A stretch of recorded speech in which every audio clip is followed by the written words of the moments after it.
dami ng issue ngayon, it's a must na updated tayo. Kaya naman, hahamunin natin ang mga kapuso natin sa Quiz Bee on the Spot. Nasa palengke ngayon ang quizmaster nating si Miss Lynn para dyan. Hi, Miss Lynn! Subukan na natin ang talino ng mga nandyan sa palengke. Good morning! Hi, Kaloy! Hi! hello po.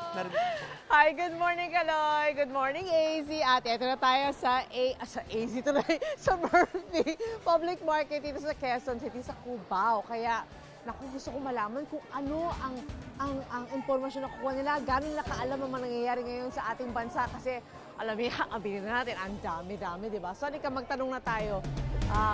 Kuya, hi, ano pong pangalan natin? Nelson Lopez. O Nelson, eto, pwede ba magtanong sa'yo? Kasi pag tama ang sagot mo, may 1,000 ka agad. Pero kung di ka naman nanalo, well, may 500 naman tayo, okay ka? Nag-updated ka ba sa mga current events, sa mga nangyayari na, naku, eto na. Interesting. Okay, unang tanong natin. Actually, ang ating tanong ay, ang DPWH ay ahensya ng gobyerno na tumututok sa pagpapagawa ng infrastructure sa ating bansa.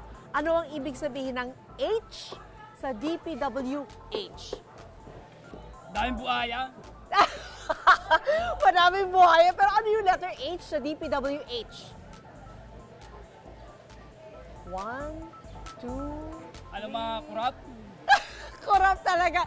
Mali yung ating DOH pero okay lang yan. Nanalo ka ng 500 pesos at bibigyan na sa yan ng ating kaibigang si JM. Akin na, 500. Ayan. So 500, may 500 ka pa rin. Pero gusto ko yung mga sagot mo. Okay, anyway. Sige, mamalengke ka na. Okay, hanap pa tayo ng iba. Actually, yung fresh na mga gulay dito. Ang sarap pamili sa palengke. Ay, sorry. Ay, ma'am, anong pangalan natin? Jenny po. Jenny, updated ka sa current events, ha? Okay, ito ang tanong natin sa'yo. Madalas rin nababanggit sa mga balita ngayon ang hatian ng porsyeto. Sa math, ano ang 25% ng 1 million pesos? 250,000. 250,000, tama ka, kaya may 1,000 ka. Pero bago ko umalis at magtanong sa iba, ano ang nararamdaman mo sa nangyayari ngayon sa Pilipinas, sa mga balita ngayon? Nakakainis po. Nakakainis, di ba? Opo. Naku! Pare-pareho lang tayo, ma'am. Okay, sige, iwan ka na at mamili ka na ng maraming gulay for today. Nakakatuwa at lahat tayo aware dapat talaga sa mga nangyayari sa atin ngayon, sa ating bansa. Naku, ang daming issues. Teka, okay. Sino man? Ate! Hi, good morning! Good morning. Ano pong pangalan natin? Christina, Christina, eto. Ano reaksyon mo sa mga nangyayari ngayon sa ating bansa? yung sa kurap. Oo. Ano sila? Galit sila sa kapwa nila. Matapos, may umaamin bang magnanakaw? Meron nga ba? Siyempre wala, di ba? Puro deny sila. Pero sige, habang nagdi-deny sila, tayo magtatanong ulit ng question natin. Ito, ate, ni-launch ng SSS Pension Reform Program ang pagtaas ng retirement and disability pension ng 10% kada taon. At survivor pension ng 5% per year for the next 3 years. Ano ang ibig sabihin ng SSS? Kaya mo yan? Social... Yes? Social... Security system. Yes! Tama si ate! Maraming salamat sa iyong sagot. At dahil dyan, meron kang 1,000 pesos. Thank you po. Yay! Kaya paano magiging masaya tayo ngayon kahit nang marami tayo? Dito kurap Yan, hindi. Walang buhaya sa tabi natin ngayon. Walang buhaya rito, okay? May mga namimili lang ng mga gulay, which I really, really love. By the way, okay, more money for us na pamimigay. Oh, hi! Anong pangalan natin? Jella. Anong pakiramdam mo at reaksyon mo sa mga nagaganap ngayon sa Pilipinas? Yung mga narinig natin sa mga balita ngayon. Dapat po makulong yung mga magnanakaw na yan. Oo nga. Para sa mga anak po ng mga kurap, mag-aral po kayo mabuti kasi sa amin po nang gagaling mga pinang-aaral ninyo. Oo, At yung mga mamahaling sasakyan po ninyo, ingatan nyo kasi kung di po kami nagbabayad ng buwis, wala po kayong pambili niyan. ayun naman, mga nepo. Opo. Babies, kaya eto ang tanong mo. Hindi lang milyon, kundi bilyon-bilyon ang madalas na nababanggit ngayon sa mga balita na ikinagagalit nating lahat. So, eto, ilang zero ang meron ang 10 billion? Ilang zero? Bilangin natin. Okay. 10. 10? 10 is absolutely correct! Kaya eto na, may 1,000 ka na. Thank you Yan. po. Kahit na paano may nabalik sa mga buwis mo, di ba? Maraming salamat, Chel. Thank you very much, okay? Hi, ate! Ano pong pangalan natin? Dolores. Dolores. O, eto, ano ang pakiramdam mo sa mga narinig mo sa nangyayari sa ating bansa ngayon? Yung korupsyon, yung mga buhaya, saan pupunta ang pera natin? Dapat naman po isipin naman nila yung mahihirap. Mhm. Hindi po nila yung sarili lang nila ang iniisip nila. Oo, kailangan talaga lumaban ng patas, no? Kailangan yung taong bayan nagluklok sa kanila, isipin naman nila yung taong bayan na naghihirap. That's right. Kaya dahil dyan, eto ang iyong tanong. Ako, importante to. Sino ang bagong secretary ng DPWH? Kilala ko yan, Oh. si Vince Dizon! Vince Dizon is correct! Ayan, kaya nanalo ka ng 1,000 pesos. Oo, Vince. Meron na rin akong napanalunan. Yes, Sana today. naman sa mabuting paraan to galing. Maraming salamat. I love it. Parang nag-aalap ang dibdib ng mga tao ngayon. Ang mga pakiramdam natin, kailangan talaga, wow, we have to fight for our money. Ay, ma'am, ano ba pangalan natin? Ariana Maria Rondolos po. Ariana? Opo. Wow, marunong ka ba kumanta? Parang si Ariana. Kaya mo ba kumanta ng Wicked? Ganon? Pwede naman po. Okay, pero bago ako kumanta, ano ang reaksyon mo sa nangyayaring sa ating bansa ngayon tungkol sa pera natin nang wawala at napupunta lang sa kung saan-saan? Ipakulong na lang lahat para matapos na. Yun na yun. Medyo marami-rami yan, ha? Opo. Pakulong habang buhay, ganun lang yun. Okay. At dahil dyan, ito ang ating question for today. Okay, makinig ka, ate, ha? Yes po. Nakatakdang mag-issue ang COMELEC ng show cause order sa presidente ng Centerways Construction and Development Incorporated. Ano ang ibig sabihin ng COMELEC? Commission of Election. Commission on Elections is correct! Kaya may 1,000 ka. Kaya paano maibsan ang galit natin kasi yung taxes natin nawawala. Ito, balik sa'yo. Di ba? Thank you. Yan. Honest yan, ha? Walang buhaya sa tabi natin, ha? Yan na. Okay.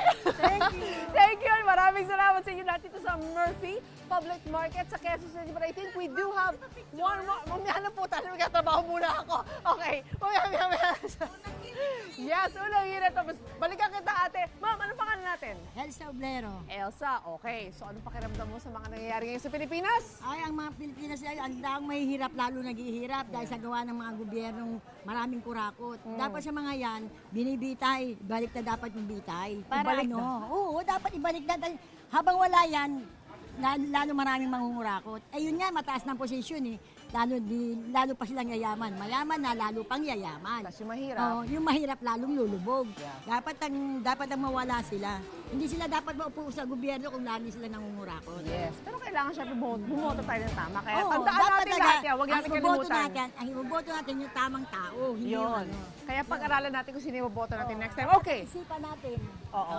Pag-isipan. Kung sino ang dapat iboto. That's right. Matinding pag-aaral dapat ang gawin natin sa next election, di ba? At dahil dyan, etong tanong ko sa iyo. May minomonitor na low pressure area ngayon sa loob ng Philippine Area of Responsibility ang Pag-asa. Ano ang letrang P sa Pag-asa? Letter P? Letter P. Ano yung letter P sa Pag-asa? P-A-G-A-S-A, di ba? Ano yung letter P? Hindi ko maano. Na, hula lang. Anong pinakamagandang letter P sa buong Pilipinas? Letter P? Letter P. Philippines? Yes! Philippines! Yan! Tama siya! Kaya eto, 1,000 para sa'yo. Kahit paano gumaan ang loob natin, di ba? Siyempre. Oo, Para ano, wala naman yung kurakot. Dapat yun, yung mga isdang nahuhuli, nagiging buhaya na ngayon. Ayun! Maraming Nako. isda ngayon, nagiging buhaya. Naku, ang hirap ng ganyan. But anyway, maganda pa. Sa mahuhuli, lahat, makukuha lahat. Mahirap yan, pero kakayanin sana ng Pilipinas. Kaya ng Pilipino yan, di ba? Matindi ang mga Pilipino. You never know. We just might. So we need justice. Teka, okay yan! Okay! Talaga nagpa-picture habang nagkatrabaho. Wow naman! Pero interesting naman nakukuha natin yung mga sagot ngayon. Ate! Teka, maya-maya ka na magtrabaho dito tayo. Harap tayo dito. Anong trabaho? Anong pangalan natin? Glycel po. Gaizel. Okay. Huling tanong ko, unang tanong ko sa kanya, anong pakiramdam mo sa mga narinig mo ngayon na nangyayari sa Pilipinas? Ano po, malungkot. Mm-hmm. Parang nanakaw yung ano natin. Bilang isang taong lumalaban ng patas at katrabaho Opo, dito, opo. hindi ka Mahirap. ba nagagalit or parang okay lang, gano'n naman talaga. Wala ka ano din po, nagagalit din po, syempre. Pera po natin yun eh. Tapos kung san-san, tas kukuhanin lang nila. Pero hindi ka pa naman nawawala ng pag-asa. Hindi pa naman po. Yun ang magandang narinig natin. Hopeful pa rin tayo Opo. mga Pilipino sa future ng ating bansa. Baka Okay. sakali pong maayos din lahat ng ano. Problema rito, Opo. di ba? Baka sakali, we can never, we have to help each other. Okay, so itong tanong ko sa'yo. Hiniling ng Department ng DPWH sa DOJ na isama si dating DPWH Secretary Manuel Bonoan at iba pa sa Immigration Lookout Bulletin. Ano ang ibig sabihin ng J sa DOJ? Justice po. Justice is correct! I'm loving it here today. May 1,000 ka dahil dyan sa iyong maayos na sagot. Thank you very much. Thank you po. Nai-excite ako kasi lahat ng tao na kausap natin dito aware sa nangyayari sa atin sa Pilipinas, as we all should be. Okay, so mamamalengke na ako ngayon. Tama ng tanong, balik sa'yo sa studio. Wait! Wait, wait, wait!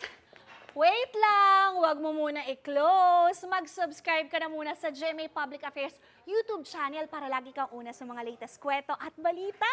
I-follow mo na rin ang official social media pages ng Unang Hirit. Thank you! O sige na,